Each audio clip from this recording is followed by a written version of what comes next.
પહેલા લગ્ન, પછી પતિના ભાઈ સાથે સંસાર માંડ્યો, તે ભાઈના પ્રેમી સાથે પ્રેમ કર્યો અને તે પ્રેમી સાથે મળીને તે નવા પતિને પતાવી નાખ્યો. છે ને જોરદાર રહસ્ય? કોઈ વેબ સિરીઝને પણ ટક્કર મારે તેવી આ કહાની છે.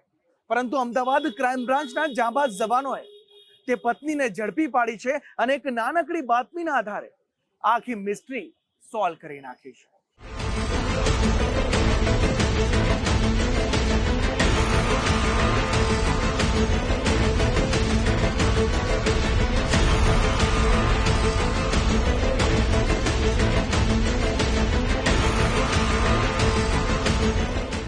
અમદાવાદ ક્રાઇમ બ્રાન્ચની ગિરફ્તમાં કેદ કાંતિલાલ અને જાગૃતિ. માસૂમ ચહેરો ધરાવતી જાગૃતિના ઈરાદા કોઈ સિરિયલ કિલર કરતાં વધારે ખતરનાક હતા. આ મહિલા જાગૃતિના સમાજના રીત રિવાજો અનુસાર સુખદેવ ગોસ્વામી સાથે લગ્ન થયા.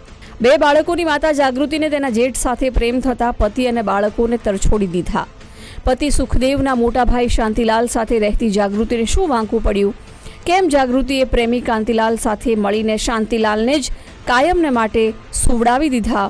આ મર્ડર પાછળ છુપાયેલી મિસ્ટ્રી પર નજર કરીએ તો સુરેન્દ્રનગર કેનાલમાંથી એક પુરુષની લાશ મળી આવી. મૃત વ્યક્તિની ઓળખ શાંતિગીરી ગોસ્વામી તરીકે થઈ. અંદાજે 1.5 વર્ષ પહેલા અકસ્માતે મોતનો કેસ દાખલ કરી તપાસ કરવામાં આવી. મૃતકના પોસ્ટમોર્ટમ રિપોર્ટમાં અકસ્માતે મોત થવા સામે આંગળી ચીંધી. તો અમદાવાદ ક્રાઇમ બ્રાન્ચે કંઈક અજુગતું બન્યાની નાની એવી બાતમીના આધારે મોટા રહસ્ય પરથી પડદો ઊંચક્યો. જાગૃતિ પ્રેમ થઈ જતા પતિને છોડી તેના ભાઈ શાંતિલાલ સાથે રહેવા લાગી. મૃતક ટ્રક ડ્રાઈવર હોવાથી આંતરરાજ્યીય ટ્રીપ દરમિયાન મહિનામાં 20 દિવસ જેવો લાંબો સમય ઘરની બહાર રહેતો. થોડા પરિચય બાદ મૃતક શાંતિલાલનો ટ્રક ડ્રાઈવર મિત્ર કાંતિલાલ તેમના ઘરે રહેવા આવી ગયો. સાથે વસવાટ દરમિયાન જાગૃતિ અને કાંતિલાલને એકબીજા સાથે પ્રેમ થઈ ગયો. આ બંને પ્રેમમાં નડતરરૂપ બનતા શાંતિલાલને મારવાની યોજના ઘડી કાઢી.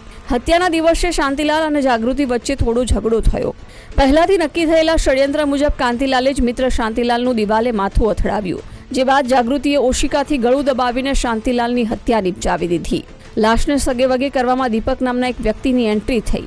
આ દીપકને પણ જાગૃતિ સાથે આડા સંબંધ હતા, જેથી જાગૃતિએ મદદ નહીં કરે તો હત્યામાં તે પણ સામેલ હોવાનું લોકોને કહી દેશે. આ દીપકના જ એક મિત્રના 4-વ્હીલરની મદદથી લાશને કેનાલમાં ફેંકવામાં આવી. જે પ્રકારે જાગૃતિનું જીવનશૈલી હતી, એટલે કે જે રીતે પરપુરુષોના સંપર્કમાં હતી, દીપક યુવાન હતો એટલે જાગૃતિ થોડો આકર્ષાયેલો પણ હતો. અને એ જ સમયે જ્યારે આ લોકો રાત્રે નક્કી કર્યા હતા કે આ મૃતદેહને આ જે લાશ છે એને ડિસ્પોઝ ઓફ કઈ રીતે કરવી, એ જ ટાઈમે દીપક આવી ગયો. અને એને પછી એ લોકોએ તરત જ કીધું કે તું પણ આમાં સામેલ છે, તારે પણ જાગૃતિ સાથે સંબંધ છે અને તું અમારી સાથે આના હત્યામાં સામેલ છે એવું અમે કહીશું. એટલે એનો ઉપયોગ એ રીતે કર્યો કે તું અમારી સાથે ચાલ અને આ જે લાશને ડિસ્પોઝ ઓફ કરવાની છે એમાં તારે મદદ કરવી પડશે.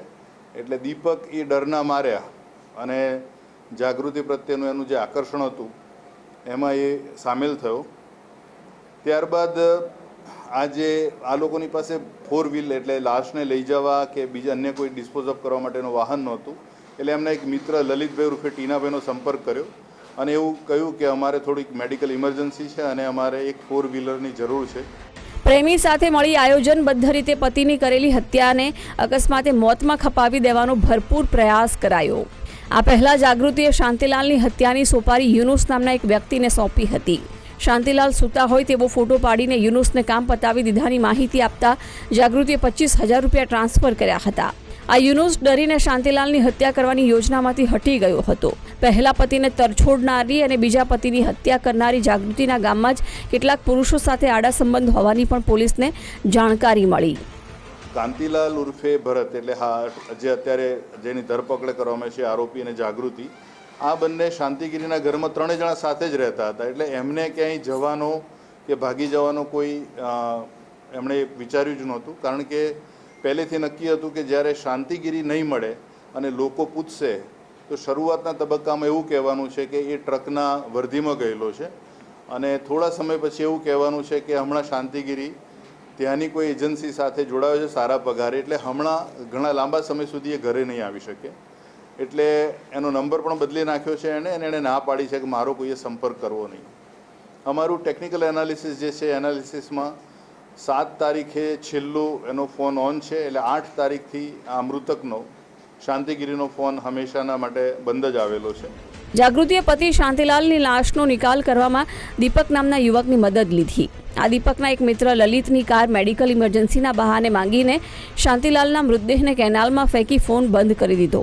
જો આસપાસના લોકો પૂછે તો ગુનો છુપાવવા માટે શાંતિલાલને બહાર સારી નોકરી મળતા 2 વર્ષે આવવાનો હોવાની વાર્તા કડી કાઢી. અમદાવાદ ક્રાઇમ બ્રાન્ચે હત્યારી પત્ની જાગૃતિ અને તેના પ્રેમી કાંતિલાલની ધરપકડ કરી ધ્રાંગધ્રા પોલીસના હવાલે સોંપાયો છે.